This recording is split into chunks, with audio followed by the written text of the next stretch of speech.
ఇంట్లోనే ఉంటూ సంపాదించండి, పెట్టుబడి పెడితే ప్రతి నెల భారీ ఆదాయం అంటూ ఒక్క మాటతో మొదలైంది. ఆ మాటలు నమ్మి డబ్బులు పెట్టారు. మరికొందరిని కూడా స్కీమ్లో చేర్చారు.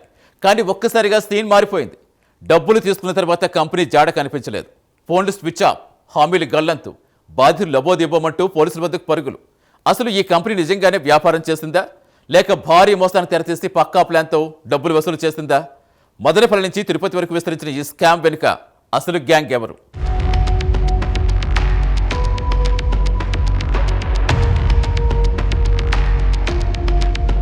సోషల్ మీడియాలో ఒక ఆకర్షణీయమైన ప్రకటన. ఇంటిలోనే ఉంటూ పని చేసుకోవచ్చనే మాటలు. 1,00,000 పెట్టుబడి పెడితే చాలు, నెలకు 24,000 ఆదాయం వస్తుందనే హామీ. ఇవన్నీ నమ్మి డబ్బులు కట్టేశారు. ఇంటికే మెటీరియల్ వస్తుందని, స్క్రబెక్స్ ఉత్పత్తులు తయారుచేసి సంపాదించవచ్చని చెప్పడంతో పలువురు ఆశపడ్డారు. కానీ డబ్బులు చెల్లించిన తర్వాత పరిస్థితి ఒక్కసారిగా మారిపోయింది. కంపెనీ బోర్డు తిప్పేసింది. పెట్టిన డబ్బులు తిరిగి రాలేదు, ఇచ్చిన హామీలు నెరవేరలేదు. దీంతో తాము మోసపోయామని గుర్తించిన బాధితులు పోలీసులను ఆశ్రయించారు. ఉమ్మడి చిత్తూరు జిల్లాలో స్క్రబెక్స్ అనే పేరుతో జరిగిన ఈ వ్యవహారం ఇప్పుడు చర్చనీయాంశంగా మారింది. మదనపల్లె, తిరుపతి సహా పలమనేరు, ములకల చెరువు, బి కొత్తకోట ప్రాంతాలకు చెందిన పలువురు ఈ పథకంలో డబ్బులు పెట్టారు. సోషల్ మీడియాలో స్క్రబెక్స్ అనే కంపెనీ పేరుతో ప్రచారం చేసిన ఆఫర్ చాలా మందిని ఆకర్షించింది. ఇంటి దగ్గరే ఉంటూ ఉత్పత్తులు తయారు చేసుకోవచ్చని, అందుకు అవసరమైన మెటీరియల్ కంపెనీనే ఇంటికి పంపిస్తుందని ప్రచారం చేశారు.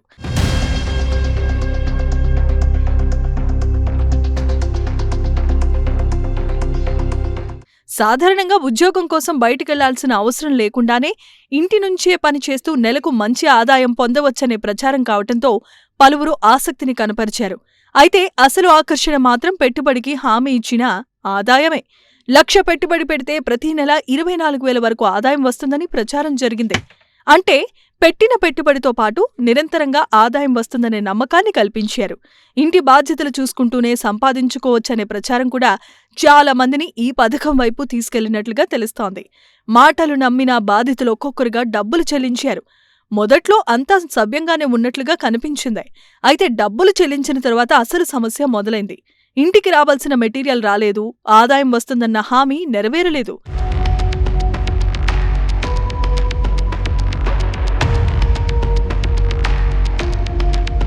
కంపెనీ ప్రతినిధుల నుంచి సరైన స్పందన లేకుండా పోయింది. చివరికి కంపెనీ కార్యాలయాలు ప్రతినిధుల కోసం వెతికే పరిస్థితి ఏర్పడింది. ఫోన్ చేసినా స్పందన లేకపోవటం, పెట్టుబడి తిరిగి ఇవ్వకపోవటం, ఇచ్చిన హామీ ప్రకారం పని కల్పించకపోవటంతో బాధితుల్లో అనుమానాలు మొదలయ్యాయి.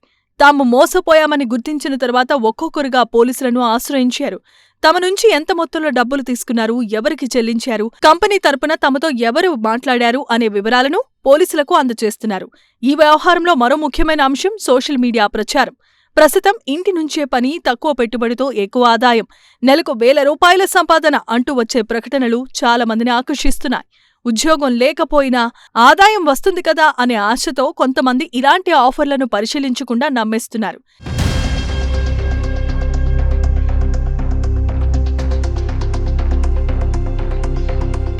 ఈ కేసులో సోషల్ మీడియాలో చేసిన ప్రచారమే బాధితులను ఆకర్షించినట్లుగా తెలుస్తోంది. అందుకే ఈ ప్రచారం ఎక్కడి నుంచి మొదలైంది, ఎవరు నిర్వహించారు, కంపెనీ పేరుతో ఎవరెవరు డబ్బులు వసూళ్లు చేశారనే వివరాలు దర్యాప్తులో కీలకంగా మారనున్నాయి. మరోవైపు బాధితుల్లో వివిధ ప్రాంతాలకు చెందినవారు ఉండటంతో ఈ వ్యవహారం ఒక్క ప్రాంతానికే పరిమితం కాలేదు. పలమనేరు, ములకల చెరువు, మదనపల్లె, తిరుపతి, బి కొత్తకోట ప్రాంతాలకు చెందిన వారు మోసపోయినట్లు ఫిర్యాదులు రావటంతో పోలీసులు పూర్తి వివరాలు సేకరిస్తున్నారు. ఒక్కొక్కరి వద్ద నుంచి ఎంత మొత్తంలో వసూళ్లు చేశారు, మొత్తం ఎంతమంది ఈ పథకంలో డబ్బులు పెట్టారు, ఇప్పటివరకు ఎంత మొత్తం చేతులు మారింది అనేది ఇంకా తేలాల్సింది.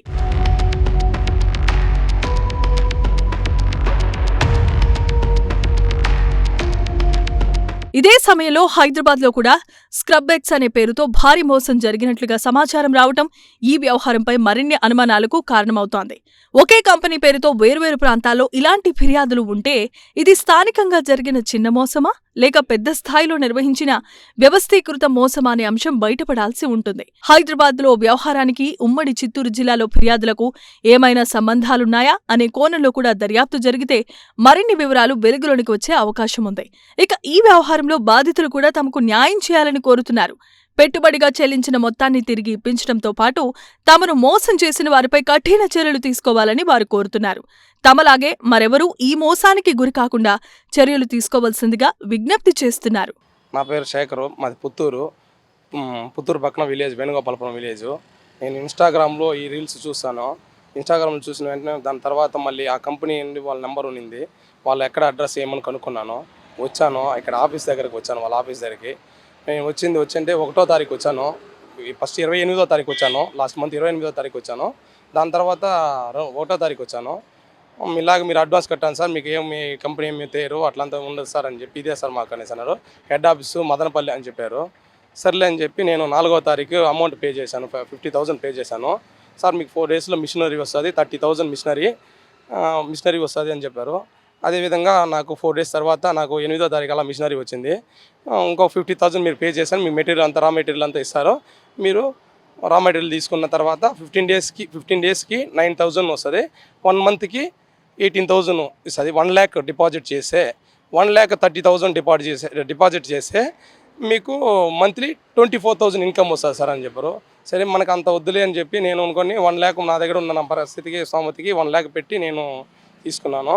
తీసుకున్నాక 4వ తారీఖు తీసుకున్నా, 8వ తారీఖు మిషనరీ వచ్చింది. అంత లోపల 10వ తారీఖు ఇదేలాగా న్యూస్ వచ్చింది, విజయవాడలో ఈ కంపెనీ ఎత్తేసినారని చెప్పి. వెంటనే ఆఫీస్ దగ్గరికి వెళ్ళాను. సబ్ ఎక్సెల్ అనేసి కంపెనీ, ఇది మన సోపు వాడతాం కదా, సామాన్లు తోముతాం కదా, బ్రష్ స్క్రబ్ ఎక్సెల్ అనేసి ఆ కంపెనీ. అక్కడ నుంచి నేను వెంటనే ఆఫీస్ దగ్గరికి వచ్చాను. సో మండే ఆఫీస్ దగ్గరికి వస్తే ఎవరు లేరు, క్లోజ్లో ఉన్నింది. అతను ఫోన్ చేస్తుంటే రెస్పాన్స్ కావలేదు. మళ్ళీ అంత లోపల చూస్తూ ఉన్నాను. మళ్ళీ వచ్చి మళ్ళీ ఇక్కడ స్టేషన్ యూనివర్సిటీ పిఎస్సిలో కంప్లైంట్ ఇచ్చేదానికి వచ్చాను. కంప్లైంట్ ఇచ్చాను. నేను చూసిన లిస్టులో ప్రకారం అయితే వాళ్ళు లిస్టు చూపించారు. నేను 54వ మెంబర్గా నేను దాంట్లో చూశాను. నేను 54వ మెంబరు నేను రాసుకున్నాను. అది అంటే వీళ్ళంతా 50 మంది వరకు మెటీరియల్ తీసుకున్నారు సార్ అని చెప్పారు. సరే ఇంకా అని చెప్పన్నారు. నా తర్వాత కూడా మళ్ళీ మొత్తం 80 మంది దాకా నిన్న నుంచి వస్తున్నారు ఇక్కడికి. అతను కూడా సార్ వాళ్ళు వచ్చి అతను వచ్చి అరెస్ట్ చేసినారు. సార్ వాళ్ళు అరెస్ట్ చేసి స్టేషన్లోనే ఉన్నారు. నైట్ కూడా కేసు కట్టారు. నైట్ కూడా కేసు కట్టినామని చెప్పారు. ఎఫ్ఐఆర్ చేసామని చెప్పారు, సార్ చెప్పారు.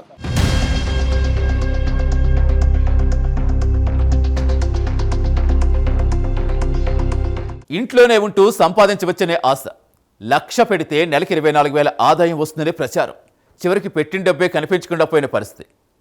స్క్రబ్ ఎక్స్ పేరుతో ఉమ్మడి చిత్తూరు జిల్లాలో పలువురు మోసపోయినట్టుగా ఫిర్యాదులు ఇప్పుడు పోలీసుల దర్యాప్తులో ఉన్నాయి. ఇది ఎంతమందిని ప్రభావితం చేస్తుంది, ఎంత మొత్తంలో డబ్బులు వసూలయ్యాయి, ఈ వ్యవహారం వెనుక ఉన్న వ్యక్తులెవరు, హైదరాబాద్లో నమోదైనట్టు చెబుతున్న ఫిర్యాదులతో దీనికి ఏమైనా సంబంధం ఉందా, దర్యాప్తులో తేలాల్సి ఉంది. అప్పటి వరకు సోషల్ మీడియాలో వచ్చే ఆకర్షణీయమైన ఆదాయ ఆఫర్లు నమ్మి పెట్టుబడులు పెట్టే ముందు పూర్తి వివరాలు తెలుసుకోవటం, ఒక్కసారి కాదు 10 సార్లు ఆలోచించటం తప్పనిసరి.